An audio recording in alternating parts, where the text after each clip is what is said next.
Hey, Mike Unkelbach here with Marisa and Mike's YouTube channel. You know, Ben Franklin says we get old way too fast and wise way too late. So I want to help you work on both ends of that. Number one, I want to help you not get old so fast. This is my 60th year, and I plan on being here for another 60 plus. I think with the technology that's coming now, the possibilities of me living to be past 120 and even towards 150 are very good. And I think I can be extremely healthy while I do those things. So Ben Franklin said, we get old way too fast and we get wise way too late. We're going to work on both ends of that. So let's talk a little bit about anti-aging and things you could do. And I'm going to talk really basic stuff. We're not going to get super sciencey. We may drift off a little bit on a rabbit trail here, but I'm going to give you some really basic things I think you can do that not only will make you healthier, but they extend quality life. You know, it's one thing to live to be 100, but if from 85 to 100, you're in one of those little electric scooters and you couldn't go out and play golf, or you can't go for a walk, or you couldn't take your great grandkids to Disneyland, what difference does it make? And so for me, one of my goals, believe it or not, so I have grandkids now. My oldest grandchild as of today is 7. So I'm at least 14 years out. I mean, if she starts early, from great grandkids. And if we go another 20 some years, so in 14 years, I'll be 75. Then the next round is 95, closer to 100, right? So my goal is at 100 with great grandchildren is to load them all up, take them to Disney World, and be able to not only go, but walk the park, eat the food, ride the roller coasters, and do everything they want to do. And if I do that, I know that along the way, I'm going to be able to serve a lot of people, and I'm going to be able to make a difference in people's lives. And I'm going to have a full and robust life. So what are some of the simple things that I do? I'm going to start off with the absolute simplest thing you could possibly do. Drink water. You need at least 3 or 4 of these a day. 5 or 6 would be optimal. Drink water. You're mostly water. You need water. Your body needs water to carry out the garbage. Okay, so all of the waste that your body creates, there's only so many ways to get it out. So let's just talk about those real quick. You can pee it out. Takes water. You can poop it out. If you're dehydrated, that's when you're sitting there going, ah! That's how you get hemorrhoids. Just saying. It should come out easy. You shouldn't have to strain to get it out, and you should go more than once a day. One of the reasons you don't is you're dehydrated. So pee it out, poop it out. Both of those require fluid. Sweat it out. Water. Breathe it out. Well, the toxins you breathe out, guess what? They're carried out on water vapor. Water. You need water. Your eyes need water. Your digestive system needs water. Your blood circulatory system needs water. Everything needs water. Drink. It's like 2. This one's really simple too. Unbelievably simple. Eat less. The average American has in excess of 150,000 calories stored on your person. 150,000. So if you're burning 2,000 calories a day, How many days worth are you carrying around? What's 2 into 150? That's a lot of days. That's more than 2 months. You could go and not eat anything. Now, I'm not asking you to do that, not expecting you to do that. Jesus even stopped after 40 days. But we eat way too much. Way too much. And this deal where we got on this kick of you need to eat 4, 5, 6 meals a day, not so much. The science that's out now, and some of you may have heard this word, but autophagy, which literally translates into eat thyself. What autophagy really is taking out the trash. Is it's your body pulling things out, using what can be used and discarding the rest. And then there's this other system called mTor. And mTor is the growth phase, autophagy is the take out the garbage phase. Well, when you eat 4, 5, 6 meals a day, you're in mTor all the time. And your body's not going to go into autophagy. Maybe really short, brief periods of time because you went into an intense exercise if you're doing intense exercise. Basically, you're not going to have autophagy. And you need autophagy. You need to take out the trash. Because when you're in mTor, that's growth phase, everything grows, including cancer, including all the bad guys. When you're in autophagy phase, your body's cleaning out the bad guys. There are people around the world right now fasting tumors into non-existence, and that's not what this video is going to be about, but that's autophagy. That's the take out the garbage side. So eating fewer calories, intermittent fasting, going a couple of days a week where you just have one meal, going 1 day every 2 weeks where maybe you do 24 hours of water only, maybe working your way up to 2 or 3 days. I've got a really good friend out in California, found out he had prostate cancer. First thing he did was go on an extended fast. They decided on chemotherapy as the regimen, talked to the oncologist, come to find out there's a whole bunch of studies out there that the chemo works better in a fasted state. Who'd have thought? In autophagy, when you've weakened the bad guys.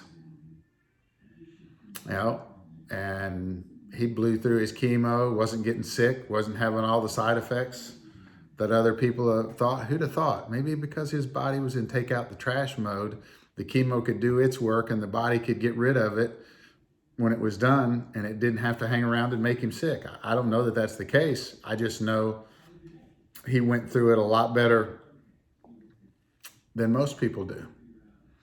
So eating less calories just might make a huge difference for you. Intermittent fasting is really easy once you get used to it. If you just make your last meal of the day at 5 or 6, and then just drink water. You could have black coffee, tea with no sugar for the rest of the day. If you would just do that, just think about it. If you ate dinner at 6, by 6 o'clock the next morning, you're at 12 hours. If you can hold out to 11 o'clock in the morning, shoot, you're at 17 hours without eating. That's a pretty good intermittent fast. If you could skip lunch and go to dinner, you're almost at 24. And if you decide that you could blow past dinner and go to the next morning, now you're at 36, maybe getting close to 40 hours. And you find out it's not that difficult. When I first found fasting, it just changed my whole world. When I learned that my body could take out the trash much faster than I'd been doing before, made a huge difference in my life. So 1, we're going to drink more water. 2, we're just going to eat less. Or maybe eat in a smaller window. Pick 5, 6 hours a day that you eat all your calories during that time, 2 or 3 days a week. It'll change your world. So the third thing that I think now is just inevitable if you want to give your body a fighting chance and if you're looking to live longer than the people around you and be healthier, is you're going to have to get on some kind of a supplement regimen. And by regimen, I mean you can't just go down to Walmart or the vitamin store or GNC or go online and just randomly start picking crap and taking it. The odds of you getting it right are slim and none, and Slim's been in the grave a long time. You would have to really know what you're doing to be able to do that. And so there are programs out there. I'll put a link in here. I use a customized, there's a extensive questionnaire, takes into account medications and maladies, the fact that I've had cancer, those things matter. The fact that I'm a Caucasian 60-year-old male, that matters. And so finding a way, or either a coach or somebody that can help you put that together, in my opinion, is just absolutely essential. Winging it could cost you. There are lots of vitamins that you can take too much of, or that if you're in a certain situation, you shouldn't take at all. For example, if you smoke, there's tons of studies. Go out and PubMed. You should only have 20 milligrams or less of beta carotene a day. Any more than that, you actually increase your chances of lung cancer. Lots of studies of that. But you go get the men's pack at one of those vitamin stores, and it's got more beta carotene than that in it. And nowhere on there is there a warning that says if you smoke, you shouldn't take this. That's just one. If you're on a pharmaceutical, there may be things you shouldn't take. More importantly, there's probably a bunch of nutrients that you need to offset the nutrient load that pharmaceutical puts on your body. For example, one of the most prescribed drugs in America, metformin, anti-diabetes, a sugar regulator, insulin regulating drug. Depending on how much of it and you're taking, depletes 10 or more nutrients from your body every day. So if you take it long enough, you will become nutrient depleted and those things. And you go back to your doctor with new symptoms, and the doctor's going to do what? Well, you got a new symptom, you get a new drug, which does what? Depletes more nutrients, which does what? Eventually gets you a new symptom, which does what? Gets you a new drug. That's why we filled 5 billion prescriptions last year in the United States. 5 billion, that's B with a billion. That's 18 scripts for every man, woman, and child. It's insane. So just those three things. We're going to drink water, squeeze our calories into a window maybe, or test out a fasting regimen. If you want a book on fasting, Dr. Fung's A Complete Guide to Fasting is a great place to start. There's other good books out there, but I really like his because it's understandable, and you can also get it on Audible. So it's an easy listen, and you'll learn a ton, and you'll probably find